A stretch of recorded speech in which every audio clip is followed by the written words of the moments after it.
ఖగోళ విజ్ఞానంలో ఈరోజు మన భూమి చుట్టూ ప్రతిరోజు కోట్లాదిగా పక్షులు తిరుగుతూ ఉంటాయి, మైగ్రేట్ కూడా అవుతూ ఉంటాయి.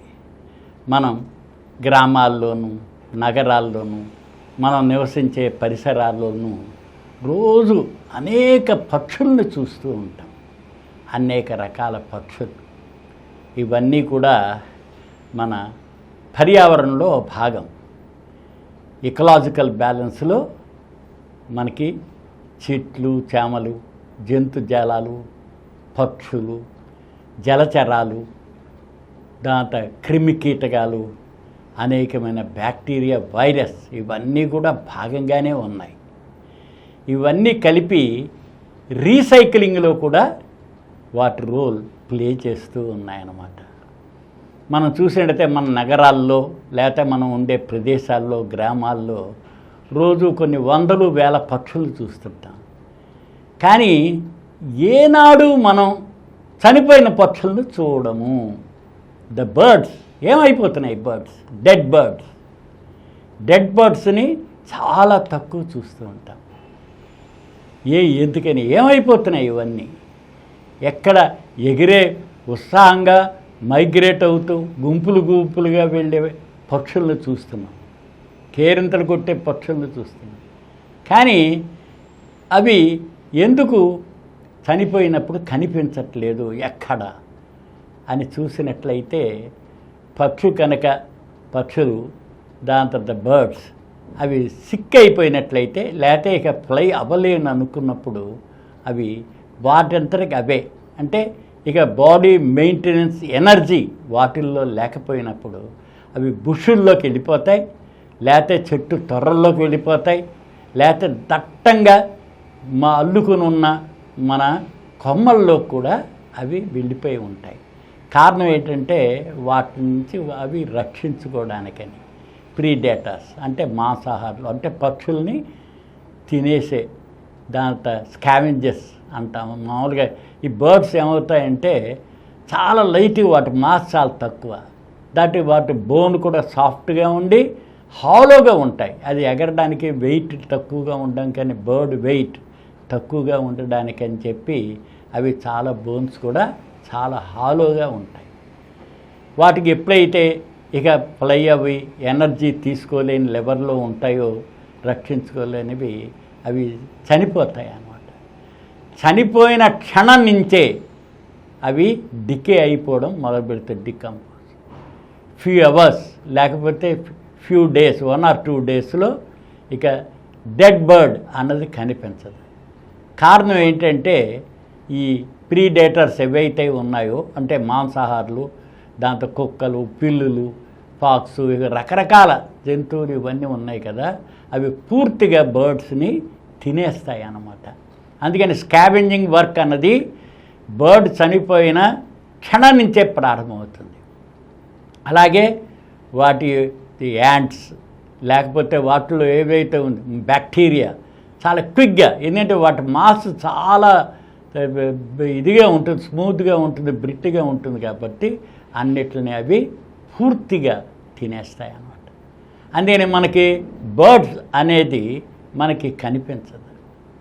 మనం మైగ్రేటరీ బర్డ్స్ చూస్తున్నాం. అలాగే చాలామంది ఈ పక్షులు పెంచే ప్రేమికులు కూడా చాలామంది ఆశ్చర్యపోతుంటారు, we never see birds again అని. అందుకని ఏమవుతుందంటే బర్డ్స్ కనుక ఇదైనట్లయితే అవన్నీ మనకి కంటికి కనిపించకుండా మనకి అదృశ్యం అయిపోతున్నాయి. దీనికి కారణం ఏంటంటే ఈ స్కావెంజింగ్ వర్క్ చాలా ఎక్కువగా ఉంటుంది బర్డ్స్ చనిపోగానే. అందుకని వెంటనే అవి డిస్పోజ్ అయిపోయినట్లుగా అయిపోతుంటాయి.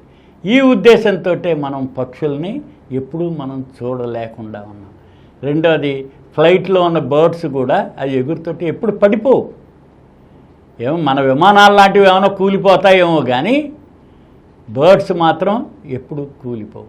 రెండోది, వాటి ఎనర్జీ ఎప్పుడైతే తగ్గిపోతుందో, ఇంకా ఎగరలేని స్థితిలోనూ ఆహారం సంపాదించుకోలేని స్థితిలో ఉన్నప్పుడు వాటంతటికి అవి మనకి బుషెస్లోను లేకపోతే దీనిలో వెళ్ళిపోతాయి అన్నమాట.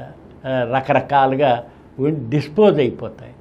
రెండోది వాటి యొక్క స్ట్రక్చర్ తక్కువగా ఉండబట్టి, వాటి మాస్ తక్కువగా ఉండబట్టి, రెండోది అవి బర్డ్స్ని తినేసే ఈ ప్రీడేటర్స్ అంటారు, స్కావెంజర్స్ అంటే ఏవైతే బర్డ్ చనిపోగానే క్విక్గా ఇచ్చేస్తాయో వాటిలన్నిటికీ అవి ప్రే కింద అయిపోయి డిస్పోజ్ అయిపోతుంటాయి.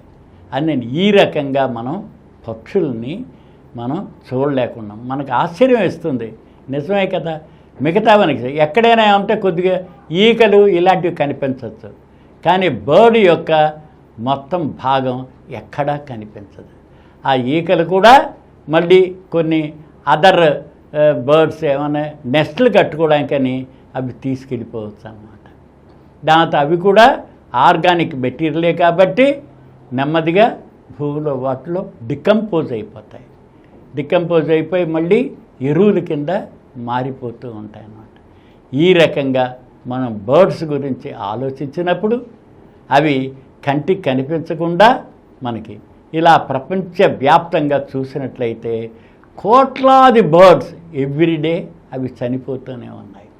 కొన్ని కోట్ల బర్డ్స్ భూమి చుట్టూ తిరుగుతూ ఉన్నా అవి 10,000 మైళ్ళు కూడా మైగ్రేట్ అయిపోతాయి, ఎక్కడ ఆగకుండా కూడా సముద్రాలు దాటిపోతుంటాయి అన్నమాట.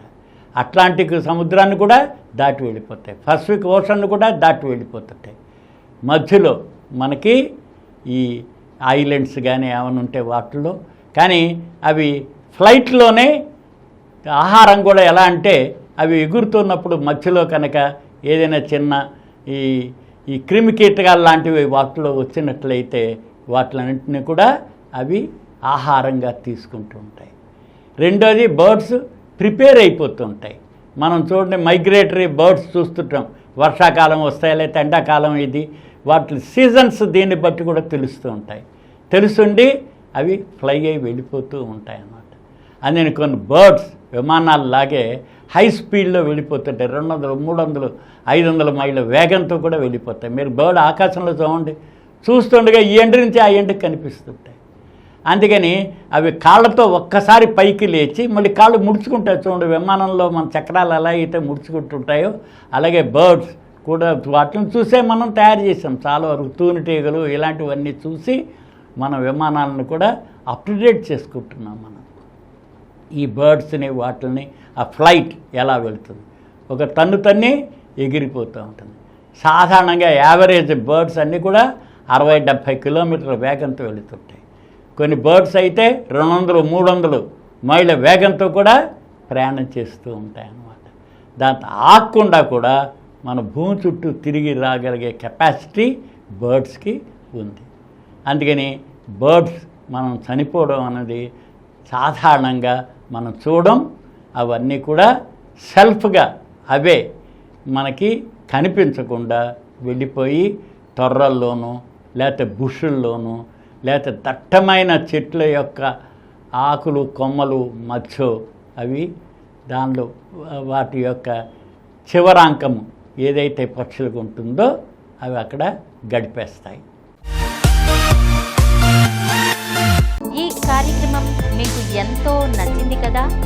ఇటువంటి మరిన్ని వీడియోల కోసం అనతి కాలంలోనే 21 కోట్ల వ్యూస్ సాధించిన సమరం ఛానల్స్ సమర్పించు సమరం సైన్స్ వరల్డ్ ఛానల్కు సబ్స్క్రైబ్ చేయండి, లైక్ చేయండి, మీ ఫ్రెండ్స్కి షేర్ చేయండి. అలాగే ప్రక్కనున్న గంట సింబల్ని ప్రెస్ చేయడం మర్చిపోకండి.